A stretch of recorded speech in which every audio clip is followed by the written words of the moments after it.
After losing 3-2 to the San Jose Sharks, the Edmonton Oilers have cemented themselves as the most disappointing franchise in sports. The Oilers are now 2-9-1 and tied for last place in the NHL. But folks, today we're going to be dissecting just how much of a tire fire this Oilers franchise is and why, in my opinion, Connor McDavid should request a trade. So make sure you watch till the end for the full breakdown and hit that subscribe button if you're new for more hockey content just like this. Man, am I glad the Oilers weren't my Stanley Cup pick. 12 games in the NHL season, that's pretty much everybody's feeling right now. That is, except for the people that actually picked Edmonton to win. I am so sorry, Elliotte. In a year that this Oilers team was supposed to be taking a next step, finally winning the Pacific Division, finally going far in the playoffs, they have done the exact opposite and showed who they truly are. And when you look back to the first game for this Oilers season, losing 8-1 to the Canucks kind of set the tone. This Oilers team does not know how to win at this stage in their franchise, and it's honestly embarrassing how deep we are into the Connor McDavid era that this is what we're given. And I'm not even an Oilers fan, but this situation is making me so necessarily mad. We are seeing the most talented player in NHL history being on one of the most disappointing and embarrassing teams in NHL history. Look at where they're at in the NHL standings right now. You can see they're tied for last place, 31 goals for, 50 goals against in 12 games for this Oilers roster. It's astounding that they have been this bad. And really, this game versus the Sharks was the perfect epitome of this entire Oilers season so far, losing 3-2 to San Jose while outshooting them 41-18. But at a certain point, who cares about how you're outshooting your opponent? It doesn't matter if you're putting up these type of losses. This is a team full of unserious players and people that cannot finish to save their friggin' lives. Players with the least confidence that they have ever had in their entire NHL careers. And it shows up in the shots. They might take a lot of shots, they might have some decent talent, but they are unserious right now. This is an unserious Edmonton Oilers team. And here you have the expected goals for percentage. You can see the Oilers are the fourth best team on this metric. They're playing decent offensively, but it doesn't matter. And it never matters, at least if you aren't able to finish. You could have the best expected goals for in the entire league for an entire season, but it doesn't matter if you don't put pucks in the other team's net. And Edmonton is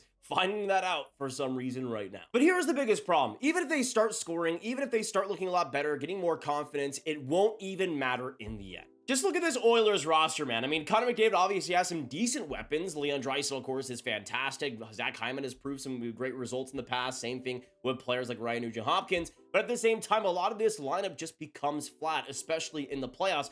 Players like Nugent are not built for the playoffs. Players like Warren Fogle and Ryan McLeod. I mean, these are guys that are okay players, but having them on your top six, man, come on. And you look throughout this entire Oilers lineup, and it's just a lack of ruthlessness. They have a couple of players here and there that can bring some physicality, but that type of presence throughout the lineup is just not there. And when it matters most, we've seen them shrivel up into little adorable cats when that ruthlessness has been missing from them. And then you have some obvious holes on that defense, and there are some decent performances here and there. Evan Bouchard, of course, has still looked good offensively. Cody Ceci has had maybe a better season than the years past, but still, this is a defense that still has glaring issues, and even though I like the Ekholm addition last year, he's been a lot worse this season and has shown some obvious signs of age. This is another part of this Oilers team that I'm just not sure is going to be able to really swim when playoffs come into play. Is this team going to be good enough and competitive enough defensively to actually win a Stanley Cup? I don't think so. And then, of course, you got the goalies right now, and now Stuart Skinner and Calvin Bouchard. And the funniest thing is that this might be an improvement over Stuart Skinner and Jack Campbell. When we look at all NHL goalies this year, 68 goalies qualify in goals saved above expected so far, and you can see out of those 68 goalies, Jack Campbell is 59 out of 68 and Stuart Skinner is 68 out of 68. You can't get much worse than this.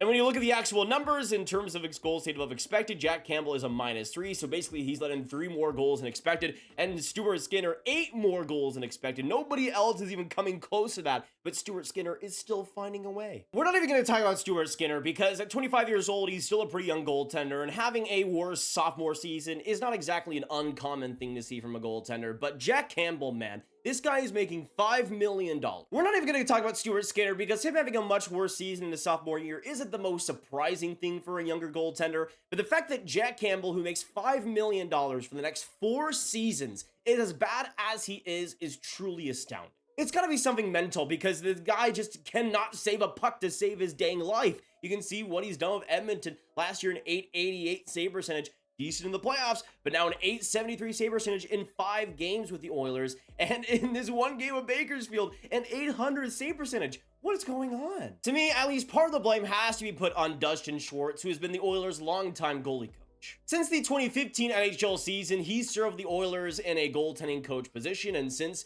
2016 has been the main goaltending coach as well. We're serving for the Edmonton Oil Kings as well. You can see this is a long time that we're talking about here. And there has been some decent goaltending performances here and there, but the consistency has never arrived. You would have players like Cam Talbot being good for a couple of years, maybe. Stuart Skinner looking decent last year, but that consistency, that year and year out basis performance, this guy has not had any goaltender be consistently good under his time, and it's been so long now that the blame has to be on him at least a little bit. And to me, a good goalie coach might be one of the most underrated things in the NHL. Having that type of presence that can mold a goaltender in the right way really sets teams up for championships. You see, for Vegas, they've had Logan Thompson come out of nowhere, Aiden Hill, who they traded for scraps, and were able to build it into a Stanley Cup winner. For Edmonton, it's not like they haven't had talented goalies come into play. Stuart Skinner obviously has a lot of talent with him. Jack Campbell has looked pretty good at points in his NHL career, especially with Toronto, but that consistency and making that work has been a consistent problem for Edmonton. And sure, it's not like he's gotten Carey Price or Connor Hellebuyck to work with, but these are goalies that do have talent and should be better than they are. At least Jack Campbell, man. I mean, he has talent. He should not be this bad. Even though he had some rough spots with Toronto still, this is a goaltender that should be at least NHL caliber. Shouldn't have to be sent down to the AHL to reclaim his game. That should be something in the NHL that he's working on and getting back to, but I guess not. I guess that's just not how it works in Edmonton. Honestly, though, I feel bad for Jay Woodcroft. I don't think he's doing a bad job as head coach, and even though, of course, there's been some rough moments and the finishing there and the confidence there is at an all-time low, I think this is a coach that still is pretty solid, and hopefully will get cleaned up when he's likely fired this year. But just look what he's been given. Look at the defensive structure that he's been given. Look at the goaltending that he's had to inherit. This is an offense that has looked pretty good, but has just not found any ways of finishing. The team itself just has zero dog in them, man, and I just feel bad for the coaching staff, at least the head coach, that doesn't deserve what's likely going to come. Heck, I don't even blame the goalie coach for being the goalie coach. If he's a bad goalie coach, it's on management for bringing in the bad goalie coach. This is on the upper management, that upper ownership that has let this team stifle as one of the most embarrassing teams in the league. And heck, man, you look at the Oilers' performances over these last few years, they might as well have not even gotten rid of Peter Chiarelli. It probably would have been the same exact result if he was still around. I mean, at least with him, he had that one playoff appearance, and they went to Game 7 versus the Ducks in the second round in 2017. That was a young roster, and they went pretty far. What excuse does Ken Holland have? The farthest, of course, the Oilers went was losing in the conference finals to the Avalanche and getting swept by them, so they might as well have not even been there. I am simply astounded that Ken Holland still has a job at this point. What has he done? Signed Darnell Nurse to like $3 more million than he should have. Signed Jack Campbell as his starter just to have him in the AHL. Got the 19th overall pick in 2021. Traded that pick to go from 21st to get a third round pick to 21st overall. And Minnesota selects Jesper Wallstedt. He was the AHL Player of the Week last week as a 20-year-old goaltender and could have been the guy to rise up for this Oilers team.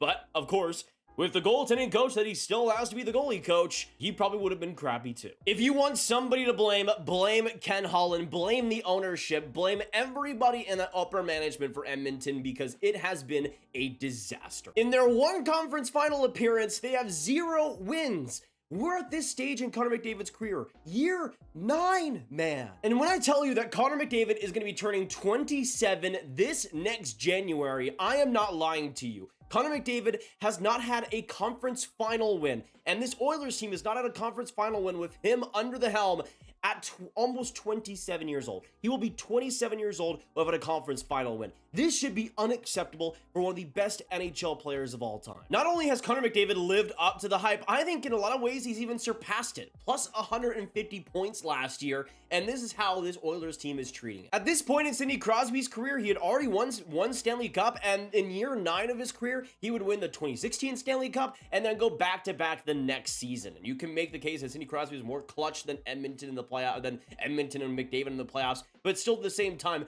McDavid has deserved so much more than what this Oilers team has given him. At least with Crosby's Pittsburgh Penguins, you had Marc-Andre Fleury to give them some success. You had Matt Murray coming in out of nowhere and providing consistent, steady goaltending throughout those 2 Stanley Cup wins. What has McDavid had in net? What has McDavid had on his defense? It's been embarrassing to see how this team has played around him. And this is the most sad part, because I could even see a situation where the Oilers rebound, they make the playoffs, but they won't go far in it. We all know they're not going to go far in it. McDavid could still have 20 points in 10 games, and they're still going to find a way to lose in the second round. This Oilers team is without hope, and we know just how fraudulent it is. And I am sorry for Connor that he has had to come on this team and give everything. He's now giving everything as an injured player, because we all know he's injured out there. He got injured in that game versus the Jets, which should have taken him out for a couple of weeks, but of course the Oilers probably rushed him back to the Heritage Classic to sell a lot more interest in the game, and of course he has not been the same ever since. He has not looked good. He has not looked nearly close to the McDavid that we know. And I'm sure McDavid would probably say how he wanted to be back in the game as much as possible, but your job as a team is to keep him out and to not let him have these effects long term. This is one of the best players of all time,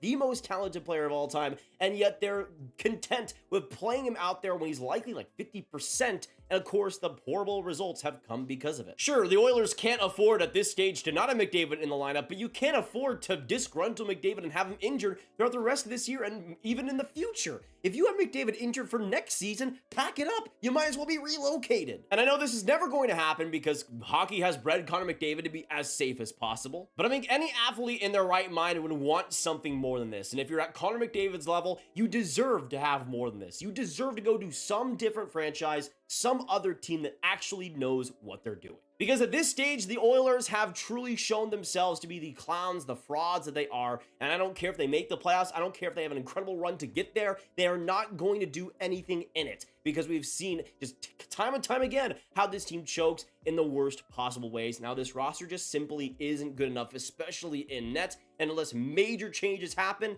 I don't see any true change happening for this Oilers team. And unfortunately, if it continues to stay this way, Connor McDavid will be the best player to never win the Stanley Cup, at least if he stays in Edmonton. But this is why I'm so infuriated by it, because to me, I think as NHL fans, we deserve better. We deserve to see McDavid's Oilers be a dynasty, win multiple Cups, have this amazing talent that wins and has all this success. That's what we deserve as NHL fans. And I just feel bad because, of course, we're going to have the GOAT debates, and we're going to have how is he going to rank up against the best NHL players of all time. And if he has 0 cups looming over his head, that's just going to make everything so sad every time he's brought up. I don't want to have those type of conversations. I want to have McDavid be the best of all time.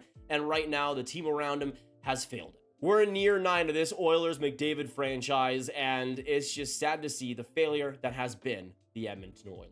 Well, let me know in the comments down below, am I just overreacting? You can tell I'm a little bit peeved off by this Oilers roster right now. So let me know what you guys think. What changes should they make? Do you see a trade happening? What deals do you see being made? And can Edmonton win a Stanley Cup with Connor McDavid at the helm? Let us know all your thoughts down below. Of course, hit that like button, hit that subscribe button, hit that notification bell if you haven't already, and share the video with all the hockey fans, all the Oilers fans you guys know online, and click on this card for all my hockey prospect content right in one playlist for the Oilers fans that might need to know about the draft this year. I will see you in the next one. Have a great day, and goodbye.